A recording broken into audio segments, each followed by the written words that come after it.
하나님 말씀 보시겠습니다. 빌립보서 2장.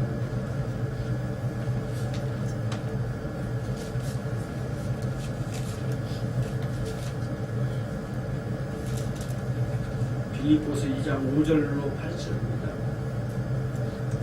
너희 안에 이 마음을 품으라. 곧 그리스도 예수의 마음이니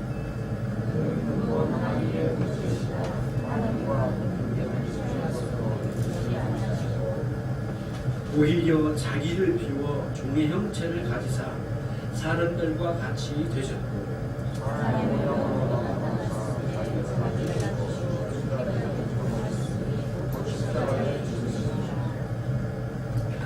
8절까지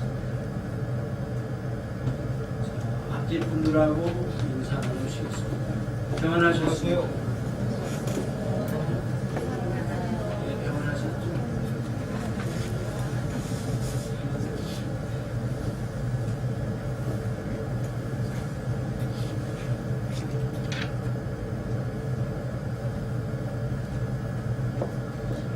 이번 주간에는 고백할 게 하나 있네요. 저희 아내가 아버님을 일찍 잃었고 하나님께서 일찍 데려가셨어요. 그래서 이렇게 뭐 늘 아버님 이야기 하는 건 아니지만은 이번 주간에는 제가 핸드폰을 좀 접었습니다. 근데 거기에 보고 있는 걸 어깨 너무 살짝 봤습니다. 죄송합니다. 옛날에 아버님이 체육대 때 찍었던 사진, 이게 한 30여 년이 다 넘었죠. 이렇게 해서 많은 세월이 지났는데 고향에 카페를 하나 만들어 놓고 고향 교회에 찍었던 사진들을 올리다 보니까 한 것이 아버님이 같이 운동도 했고 교회 체육대 하실 때 찍었던 그런 사진을 올려보죠. 그래서 제 아내가 이제 그 카페에 들어가가지고 다운받아가지고 핸드폰에 갖다 놓고 자꾸 잃어버리는 학대를 시켜서 보고 이렇게 보는데 제 마음 안에는 짠한 부분이 있죠. 말은 못했지만 여보 내가 아빠의 빈자리 내가 쓸 수 있나 이런 말을 하고 싶고 자신감도 없으면서 그런 생각을 해보았습니다. 따뜻한 아버지의 온기를 또 그리고 그 같은 손님을 속에서 경험하고 또 여러 방면으로 정을 주셨던 아버지에 대한 그리움을 사진을 한 것으로 느껴보는 거죠. 그리고 그렇게 해서 아버지라고 하는 본질, 아버지라고 하신 그분을 그리움을 따라서 이렇게 가는 거죠. 이제 이런 식으로 우리는 어떤 사물이나 어떤 존재, 잊혀진 어떤 존재에 대해서 자꾸 이렇게 끌리는 마음이 있으면 그 본질에 더 가까이 가면서 느끼고 싶은 게 있는 것 아니겠습니까? 그런 것이죠. 뭐 실제로 그렇게 연구한 사람이 있는지는 모르겠는데 이제 강마다 이렇게 강이 흐르잖아요. 물이 크게 이렇게 흐르잖아요. 강마다 그 물줄기를 따라서 쭉 추적해서 이렇게 올라가면 그 추적해서 올라가면 처음에 시작된 강이 작은 그 계곡 같은 곳이 나올 거예요. 그리고 계곡을 따라서 산을 올라가면 더 작은 계곡이 있고 더 올라가면 정상 부분에 가면 거의 계곡도 아니고 이 바위 사이로 흐르는 물이 조금씩 보이죠. 더 올라가면 그 있을까 말까 하는 작은 이렇게 이제 그 강의 발원지죠. 강의 발원지인 작은 온갖샘, 샘이랄 것도 없고 그냥 조금 흐르는 그런 물이고 어떻게 보면은 강의 발원지면 대단할 거라고 생각하지만은 보기에는 보잘것 없는 그런 작은 온달샘이죠. 이런 식으로 강의 어떤 발원지를 찾아가서 이렇게 보는 그런 것도 있는 곳이 있는데 사람들은 그런 것들을 굉장히 그리워하고 또 찾아보고 싶고 강의 흐르는 강의 어떤 본질을 더 알고 싶은 마음에서 그럴 거예요. 동시에 이제 오늘 우리는 이 본문을 보면서 빌립보서를 보면서 생각하게 됩니다. 동일한 구도를 가지고 있습니다. 현실적으로 매우 어렵습니다.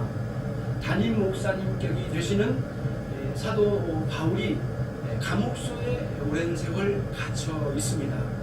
그리고 이제 네로 황제가 등극을 하면서 로마는 새로운 정권에 의해서 기독교인들을 순식간에 많이 잡아 죽여가는 아주 피비린내라는 그러한 핍박이 시작이 되었습니다. 그때 많은 사람들이 잡혀가 죽고 이미 감옥에 잡혀있는 사도 바울은 굉장한 위태한 상황으로 떨어지게 되었습니다. 왜냐하면 사도 바울이 기독교의 상당히 우두머리격인데 이를 죽이면 기독교가 확산되는 것을 막을 수 있지 않을까, 그런 생각으로 로마의 정권은 황제의 권세로 이제 사도 바울을 죽이냐 마느냐 이러한 소문이 떠돌고 곧 죽을 것이다 라고 하는 소문까지 떠도니까 빌립보 교회 성도들이 굉장히 마음이 어두웠습니다. 어디서 이런 마음을 이루받을 수 있을까요? 어디서 그걸 이루받을 수 있을까요? 사랑하는 담임 목사님격인 사도 바울이 지금 눈앞에서 사라지게 되었습니다. 아니 먼 곳에서 사라지게 되었습니다. 다시는 만날 수 없는 상황으로 떨어진 것에 대한 강한 그 아쉬움, 아픔, 절망, 자괴감, 무너지는 상황이 옵니다. 그런 가운데 빌립보 도시에 살고 있는 시민들은 매우 자긍심, 자신들의 자부심, 자랑거리로 아주 마음이 교만하게 올라가고 있었습니다. 그때 교회에 있는 성도들은 갈수록 마음이 무너집니다. 그때 사도 바울이 바로 디도를 통하여 편지를 띄우게 된 것입니다. 그것이 빌립보서에 이 편지를 띄우게 된 동기가 되겠습니다. 그런 가운데 있죠. 그러면서 처음에는 너희들은 자절하지 말라라고 하는 위로의 말씀을 주더니 그 다음은 그런 은혜 가운데 있는 만큼 여러분과 저는 복음에 합당한 신앙생활로 돌아가야 되지 않겠는가. 여러분들은 비록 로마의 시민권자이지만은 그 도시에 빌립보 도시의 시민권자이지만은 결국에는 여러분들은 하나님의 나라의 시민권이니 그러한 자긍심, 다시 말하면 신앙의 자긍심으로 회복시켜서 여러분들은 그 신앙, 다시 말하면 천국 시민답게 신앙생활을 하라, 그런 말씀으로 1장 27절에서 복음에 합당한 신앙생활로 돌아가라 이 말씀을 주셨죠. 그 문맥 속에 있습니다. 그러면서 복음에 합당한 신앙생활이 뭐냐 이렇게 이야기해놓고는 거기에다가 모든 사람들이 이 복음 신앙에 협력하여 생활하는 것이다. 근데 복음 신앙에 이렇게 협력하는 건데 어떻게 협력할 것인가, 어떻게 하나가 될 것인가, 그것은 여러분과 제가 알고 있듯이 예수님으로 말미암아 놀라운 감화력을 받아서 우리의 영혼이 변화를 받았는데 그 예수님의 감화의 능력으로 여러분 각자가 예수님에게 각자 개별적으로 연합되고 또 동시에 우리 모든 성도들과 한 몸으로 연합이 된 것이죠. 그 연합의 대표적인 표현이 무엇인가? 겸손이다라고 이야기를 했습니다. 그게 지난주까지 전체적으로 대략적인 줄거리가 되겠습니다. 사도 바울은 아까 제가 예를 들었던 우리 아내의 이야기와 또 강의 그 발원지에 대한 이야기를 드렸는데 똑같이 사도 바울도 똑같은 방식으로 이제 겸손의 그 근원지가 어딘가 계속 그 겸손의 발원지를 찾아서 이제 성도들의 손을 잡고 같이 걷는 거죠. 그래서 겸손의 발원지가 되는 예수 그리스도 그분의 자리까지 성도들의 손을 잡고 데리고 가는 겁니다.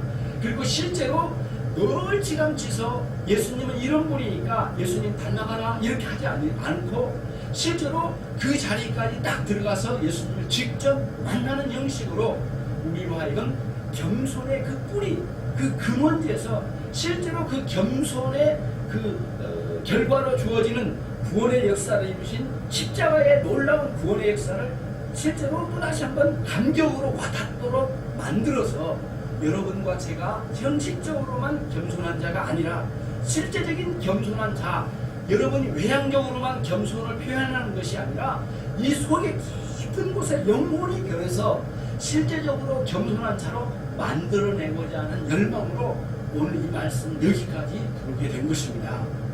예수 그리스도의 낮아지심의 현장, 죽음에 이르기까지 십자가의 현장까지 우리를 데리고 가서 여러분과 저를 예수님께서 흘리신 그 피, 보혈의 피에 흥건히 젖어들도록 마음껏 젖어들도록 그렇게 해주신다라는 차원에서 매우 독특하고 아름다운 방식으로 우리를 겸손하게 만들어가는 그런 실제적인 교육의 현장으로 우리를 이끌어가게 되는 것입니다.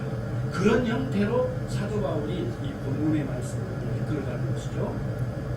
그런 말씀이 되겠습니다. 그러므로 복음에 합당한 신앙생활은 다른 게 아니고 오늘 이와 같이 그리스도의 십자가 안에까지 들어가는 자, 그래서 그리스도께서 어떻게 거기서 죽으셨고 어떤 결과로 우리에게 생명을 주셨는가, 이것을 이미 알고 있는 내용이긴 하지만 그런 감격을 맛보아서 다시 여러분과 저의 신앙생활을 이렇게 새롭게 불러일으켜서 이렇게 능력있게 신앙생활로 천국 시민답게 이 땅에 살아가도록 우리에게 촉구하는 그런 말씀이 되겠습니다. 빌립보 교회 성도들은 좌절 가운데 있었거든요. 그리고 주눅이 들었습니다. 어떤 면에 있어서는 많은 사람들이 이렇게 말했을 거예요. 야, 퀴리오스 주님이라고? 그래, 너희들이 믿는 예수님이 주님 퀴리오스라고? 웃기지 마. 우리가 섬기는 로마의 황제도 퀴리오스야. 우리 주라고.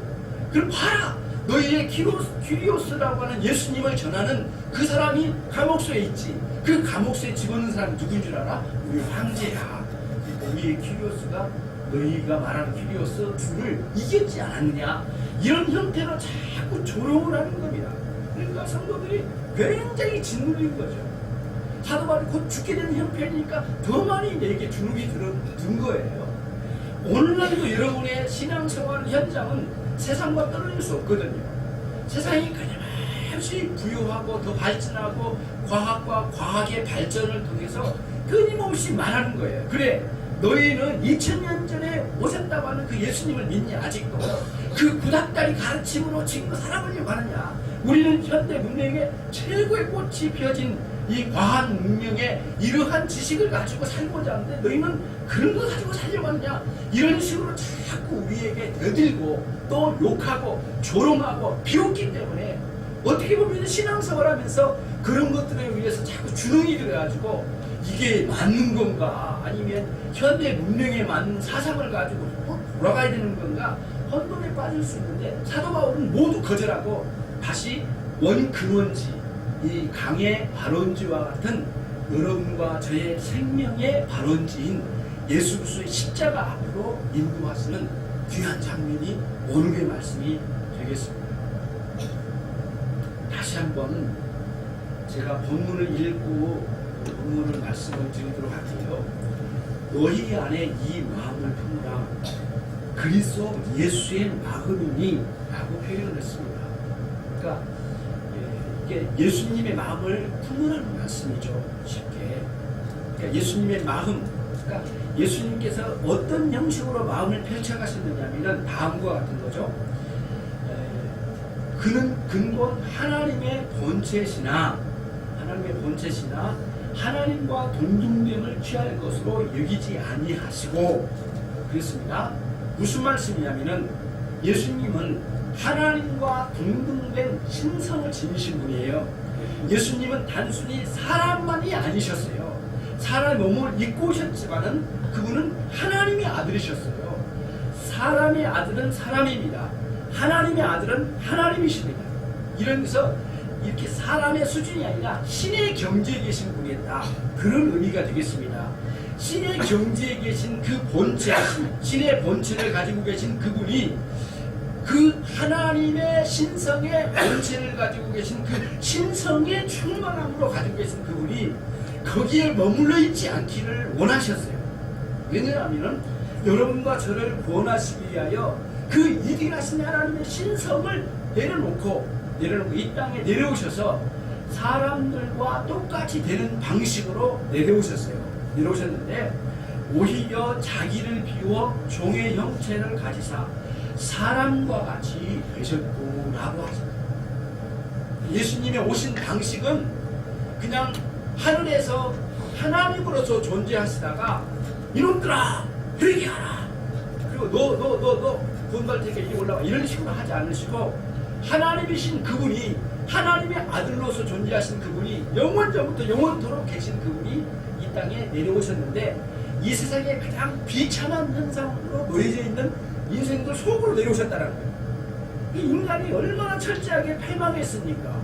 하나님께서 우리를 이렇게 존귀한 자로 우리를 창조하셨는데 하나님께 반역을 일으켜가지고 결국에는 죄와 사망의 종로를 타는, 다시 말하면 끊임없이 죽음에 지배당하고 있는 그런 존재로 비참하게 살아가는 인생들 속으로 내려오셨다라는 차원에서 오늘 자기를 비워 종의 형체를 가지사 사람들과 같이 되셨고 라고 하는 그런 표현을 쓰신 겁니다. 낮고 천한 곳으로 오셨어요. 그리고 마지막에는 그 인생의 죽음 중에 가장 비참한 죽음의 현장까지 예수님이 내려가셔서 그 바닥에 있는 가장 철저하게 멸망에 있는 인생들을 하나씩 구원해내시려고 그 속으로 내려오셨다, 이런 말씀이 되겠어요. 예수님의 오신 방식은, 구원의 방식은 교만의 방식이 아니고 겸손의 방식으로 구원의 역사를 이루셨다, 이 말씀이죠. 똑같은 원리예요. 여러분과 제가 교회에서 참다운 천국 백성답게 사는 아주 귀중한 덕목은 겸손의 원리죠. 그래서 제가 말씀드렸잖아요. 끊임없이 낮아져야 된다고 말씀을 드렸어요. 한 작은 어린 영혼들까지라도 우리가 존경하는 마음으로 바라보고 그를 사랑해야 된다고 말씀드렸어요. 조그맣고 작고 어리고 새신자니까 이제 깔보거나 낮게 보거나 나보다 믿음이 어리고 작기 때문에 이런 식으로 내려올 일이 아니라고 말씀드렸어요. 모든 분은 다 올려가야 된다고 말씀을 드렸어요. 목회자는 더 내려가서 여러분을 올려놓고 봐야지 내려봐서는 안 된다는 그런 말씀이죠. 기독교의 사랑은 반드시 존경심이 없는 사랑은 사랑이 아니다라고 말했습니다. 그거는 본질적으로 그건 안 맞는 거라고 말씀드렸어요. 예수님께서 영혼들을 바라보실 때마다 항상 그런 마음을 가지고 낮은 자리에 종의 밑으로 내려가신 거예요. 그러니까 마지막 만찬에서도 제자들을 발을 씻기신 장면은 쇼가 아니었어요. 당신 안에 있는 그 겸손함의 충만함이 밖으로 흘러나온 것이지 쇼를 해가지고 사람들에게 나타내 보이려고 하신 게 아니라 이거예요. 만약에 그런 식으로 한다면 여러분들 어디서 그런 것만 보다가 예수님에게까지 의심을 가지고 들어왔는지 모르겠지만은 사실 예수님은 그런 분이 아니시라, 이런 말씀이에요.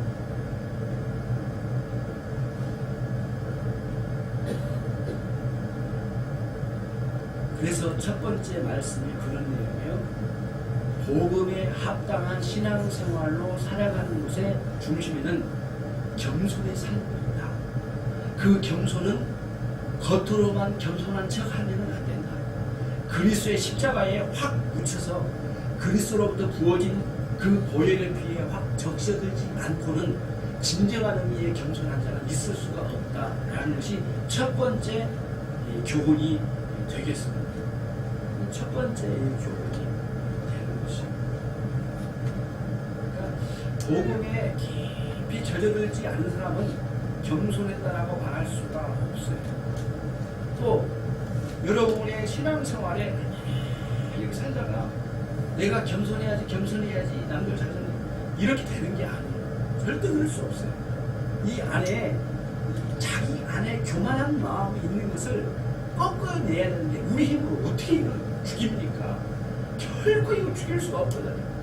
그리스도 십자가로 완전히 들어가서 거기서 완전히 죽어져야만 가능한 일이 이 존재인데 교만이 꺾어져야 겸손으로 나오는데 이렇게는 할 수 있죠. 자신 안에 교만을 품어놓고 감춰놓고 겉으로만 겸손한 척 할 수는 있지만은 그것은 겸손이 아니라고 했어요.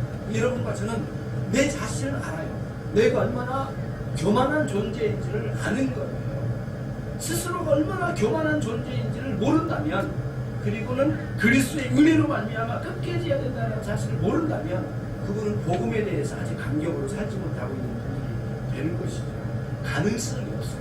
우리 힘으로 가능성이 없어요.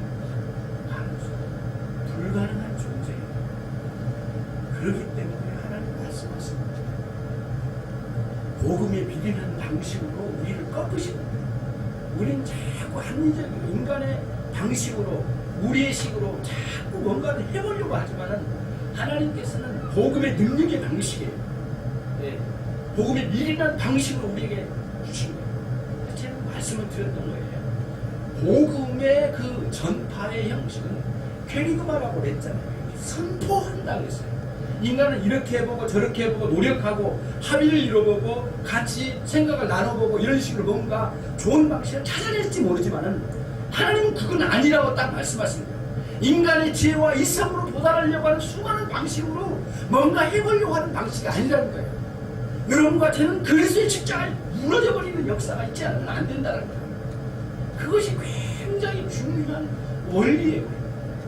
즉 퀘리그마는 그냥 도가니에 들어있는 이 죄의 도가니 항아리에 들어있는 이 죄인들을 죄인을 향하여 밖에서 안쪽에 부르짖는 게 퀘리그마인데 자꾸 말하는 거예요. 죄인이여 나와라. 너의 힘으로 할 수 없으니 나와라. 스스로 못 나오죠. 하나님께서는 인간의 방식이 아닌 뚜껑 여는 방식이 아니라 이 항아리를 확 부셔가지고 그것을 튀쳐나오도록 하나님 역사하십니다. 다시 말하면 영적인 세계에서 가려져 있는 우리 영혼을 깨트리는 방식으로 해서 깨닫는 방식으로 가는 거예요. 그러니까 자꾸 합리적이고 자기 생각 이성적인 방식으로 신앙생활에서 뭔가 도달해보려고 하는 방식으로 노력하는 방식으로 된다기보다는 하나님의 역사, 은혜의 역사로 우리의 영혼이 변한다라는 말씀을 먼저 드리고 싶은 거예요. 그래서 사도 바울이 너는 이렇게 겸손해봐. 그리고 이렇게 해봐. 연습도 해보고 저렇게 해봐. 그리고 남들 올 때 인사도 좀 할 줄 알고 그 앞에 무릎도 꿇어보고 또 한번 해봐. 이런 식으로 가르치잖아. 그리스도의 십자가 앞으로 딱 데려가서 그 자리에 딱 앉혀놓은 거예요. 그리고는 거기서 깊이 우리로 하여금 깨닫게 해주셔서 정말 내 힘으로 할 수 없는 존재이기 때문에 오늘도 그리스도처럼 죽어지는 역사가 있지 않으면 안 되는 조만한 인생이라는 사실을 스스로가 알아야 될 줄로 믿습니다. 두 번째인데요. 여기서 사도 바울은 형식을 갖추었어요. 어떤 형식이냐면 항상 말을 할 때 어떤 형식을 갖고 이야기를 하거든요. 아담 그리스도론이라고 하는 형식을 가졌어요. 아담 그리스도론, 아담 기독론입니다. 아담 기독론이 참 중요한 구조예요. 사도 바울이 이 방법을 많이 썼어요.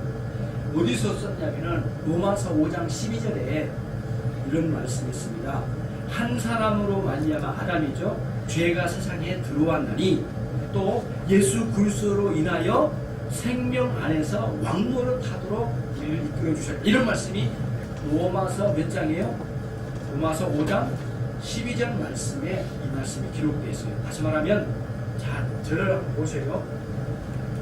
우리의 구원의 구도가 있는데 우리 존재의 구도가 있는데요.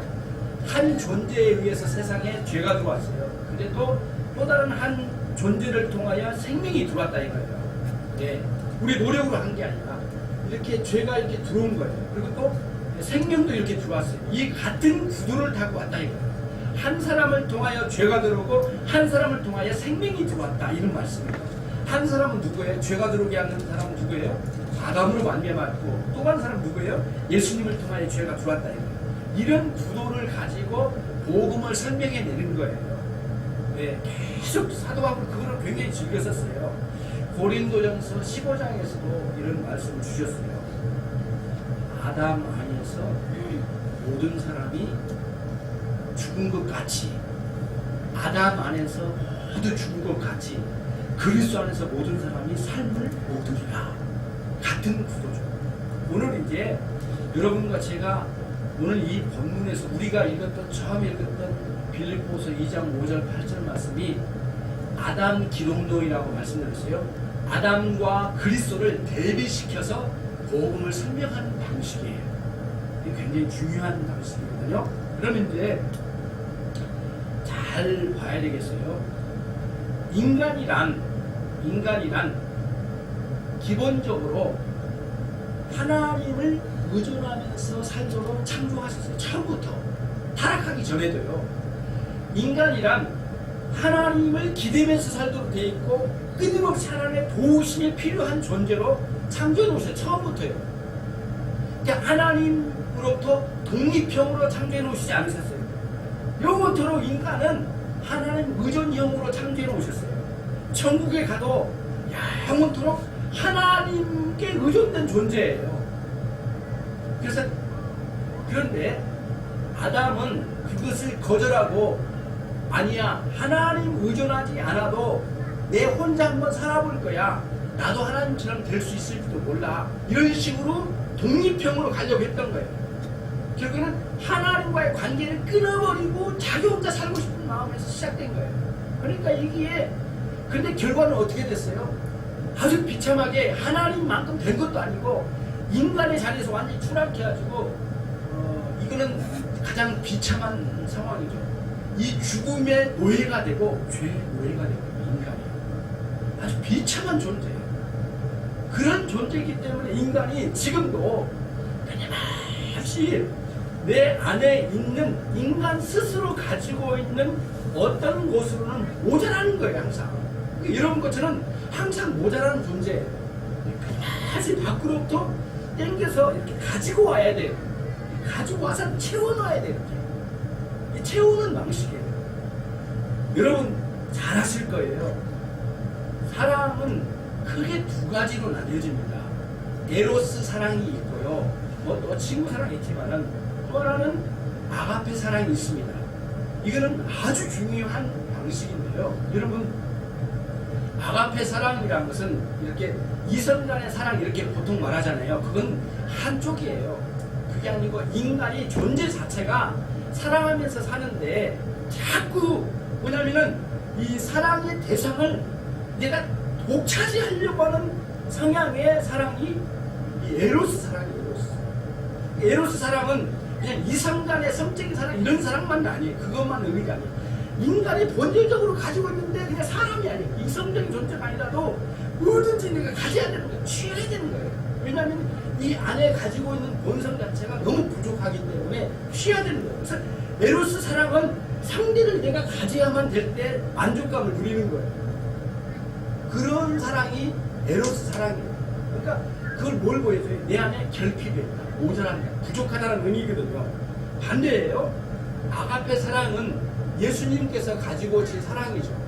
아가페 사랑은 자기 안에 있는 걸 밖으로 내주는 사랑이에요. 굉장히 중요한 논리거든요. 왜 그런 줄 아세요? 예수님 안에는 신성으로 충만해요. 부족함이 없으신 거예요. 그러니까 당신 안에 있는 것을 퍼주는 거예요. 자꾸. 이 같은 논리거든요. 이게 반대로 튀는 거예요. 그러니까 아담은 끊임없이 뭔가를 아담의 후예인 여러분과 저는 끊임없이 뭔가를 채우지 않으면 못 견디는 존재예요. 그러니까 돈도 벌어야 되고 아파트도 세우고 집도 있고 뭐 여러 가지 상황이 있죠. 또 한 여인도 취해야 되고 또 남성도 취해야 되고 여러 가지 막 있는 거예요. 막 돈도 가져야 되고 뭔가 재산도 풀고 와야 되고 뭔가 막 생각을 해보세요. 늘 뭔가를 채워지지 않으면 못 견디잖아요. 하루 밥 안 먹어도 못 살잖아요. 뭔가 채워야 돼요. 계속 부족한 존재예요. 그러니까 에로스 사랑은 상대, 사랑하는 존재의 대상이 나의 것으로 채워진 때 만족을 누리는 게 에로스 사랑이에요. 반대로 아가페 사랑은 예수님께서 우리에게 보여주신 사랑인데 당신 안에 진리와 은혜의 충만함이 있더라라는 말씀이 요한복음 서두에 있잖아요. 그 예수님 안에 정말 모자람이 없으시다. 존재에 있어서 영원토록 퍼올려도 남아도르신 분이에요. 계속 당신 안에 있는 것을 꺼내주신 거예요. 앞에서 우리에게 주신 거예요.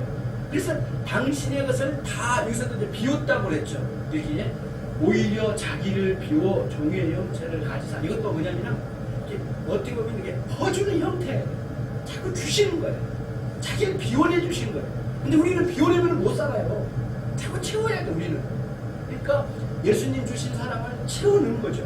그리고 채워넣은 것을 그 근원지를 가지고 다시 사람들에게 아가페 사랑이라고 하는 아가페적인 사랑을 꺼내어 사람들에게 희생하면서 섬기면서 존경하면서 살 수 있는 그 원리가 여기에 있는 거예요. 여러분과 저는 일생 동안 모자라는 존재예요. 그러니까 하나님께 주셔야 돼요. 주신 은혜가 있을 때만 결국 이런 겸손, 섬김 이런 일들이 밖으로 흘러나오는 거죠. 사도 바울은 그러한 아담 기독론 예수님을 설명하긴 한데 아담의 반대 방향으로 역사하신 모습을 보여주신 거예요. 아담은 하나님의 형상을 이렇게 끌어내가지고 이렇게 자기에게 채워서 하나님만큼 되려고 했던 사상이 그 안에 있었던 거예요. 창세기 3장 5절을 한번 보시겠습니다. 같이 한번 가장 앞에 있는 거 찾기 쉽습니다.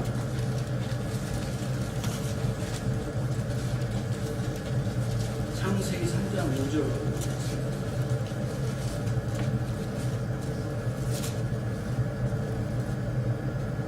자, 한번 읽어보시겠습니다. 시작.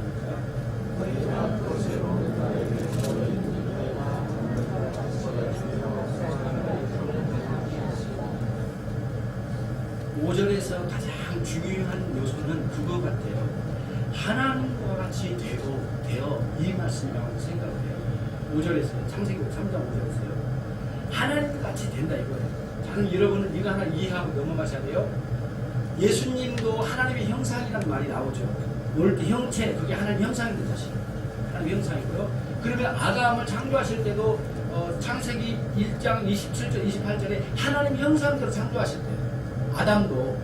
그럼 이 구분을 가져야 돼요. 이거 같은 하나님 형상 아닙니다.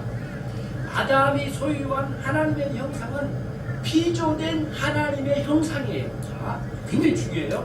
그 다음에 예수님에게 가지신 하나님 형상은 피조된 게 아니에요. 하나님 창조하신 하나님 형상이 아니에요, 여러분.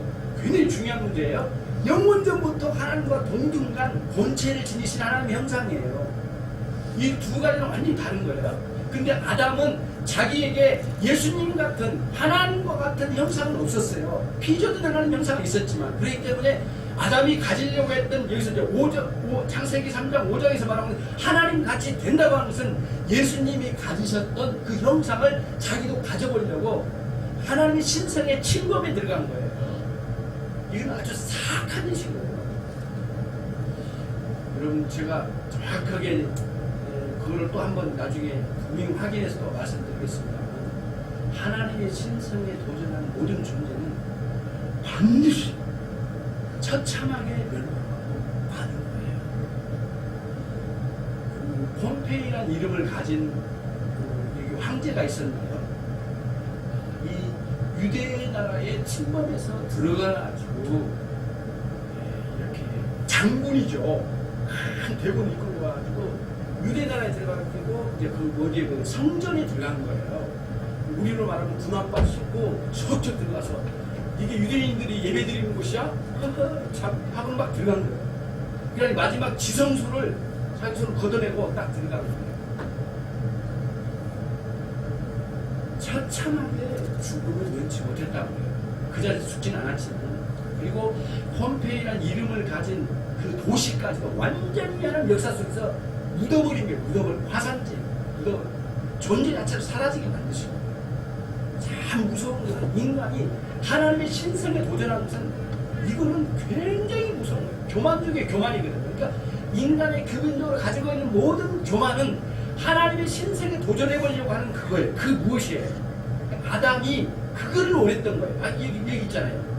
하나님처럼 되고 하나님 같이 되려고 했던 거예요.